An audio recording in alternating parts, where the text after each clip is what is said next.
Afternoon guys, and welcome back to the channel. So in this video I'm going to talk about burnout, having your own business and how to manage it and mitigate it. So I'm making the video today about burnout because today I'm feeling really burnt out, and I was in two minds about making this video because I feel really burnt out mentally and physically. And there's things that have contributed to this over the last 6 to 8 weeks. Customers causing me a lot of hassle. Well, there's only really one customer who's caused a lot of hassle. We've had the weather in the UK, which has been really dry. So if you've built up a regular garden and maintenance route, for example, like I have, where a lot of them are sort of regular lawn maintenance, a lot of those have dropped off. So there's spaces to be filled. In some cases, like Wednesday in my calendar is literally lawns all day, back-to-back lawns, really, really busy day.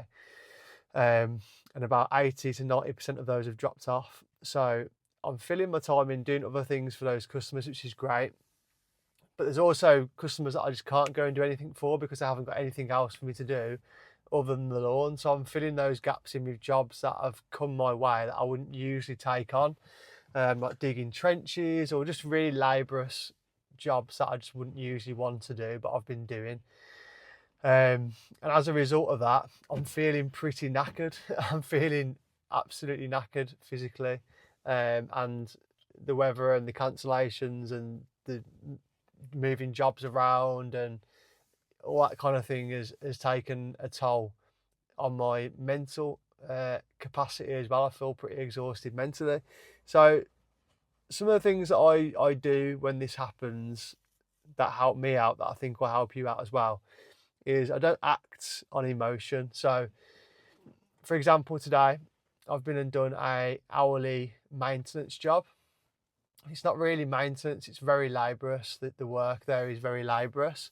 And, you know, some people might enjoy that. For me, it's not something I particularly enjoy.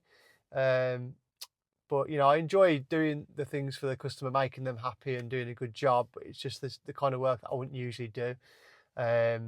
Along with lots of other jobs that I've done in the last couple of weeks that have made me feel like this as well. And I get home and I just feel a bit, is this really working? Is this really what I want?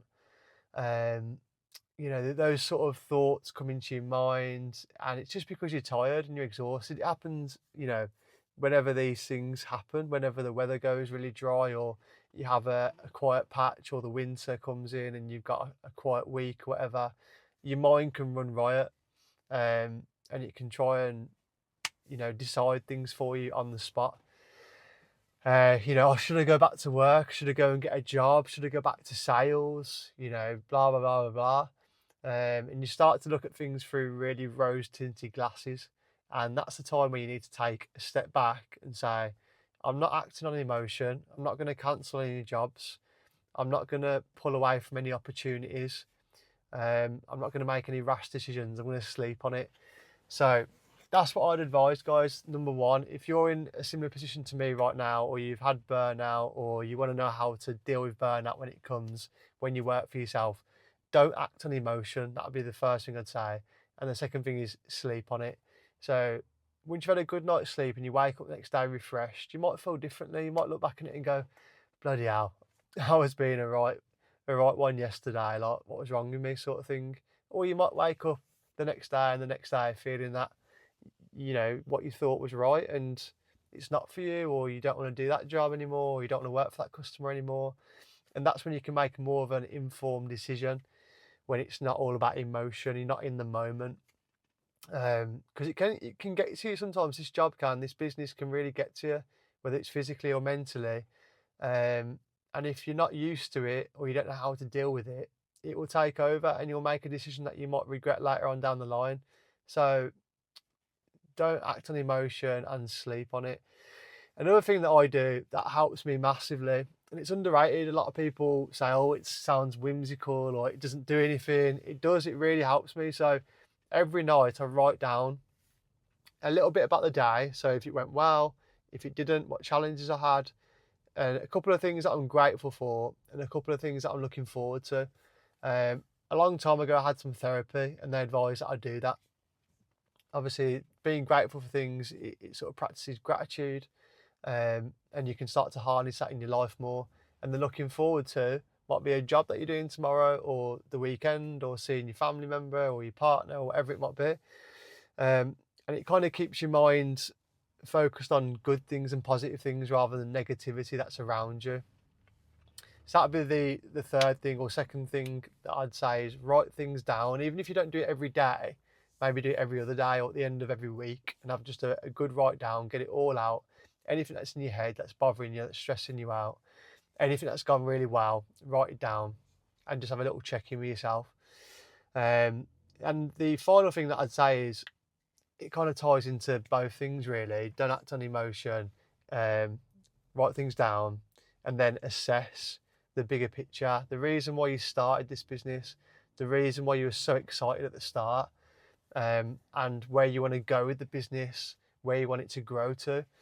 And that helps you look at the bigger picture, because these little things that build up and grind you down, they can make you feel like you need to do something in the moment, whereas opening it up and looking at the bigger picture and really assessing things can really take the heat off you in that moment, and sets your mind back on the goal and why you're doing this. So that's just a little bit of a chat today, guys, in the van, just about feeling burnt out if you've got your own business, and a couple of things that I do that really help me, and hopefully they can help you as well. But yeah, guys, just also to say, this is completely free, by the way, so I'm not going to say, oh, you got to pay this, you got to pay that. I built a step-by-step video course for anybody who's looking to start their own business in the services, so gardening, carpet cleaning, exterior cleaning, gutter cleaning, dog walking, whatever it might be. I've created a full step-by-step video course of everything that I can think of that a beginner would find useful. It runs through things like setting up your company, choosing limited or sole trader, the lead system that I created, that's an organic lead system to build your customer base to hit 5k plus months without spending any money on ads. It really works. I also use Google Ads now as well. But if you do want to grab the course, it's a video course. Like I say, it's about 2.5 hours in length. It's completely free. It's designed to help people who are starting out. I also offer one-to-one support as well. So if you do just want someone to help you through everything, like setting your company up, choosing the right tools and equipment, or even finding the right service business for you, implementing a lead system, checking in with you week on week, I can also offer that as well. If you do want that, just comment help me on this video, and I'll see you on the next video.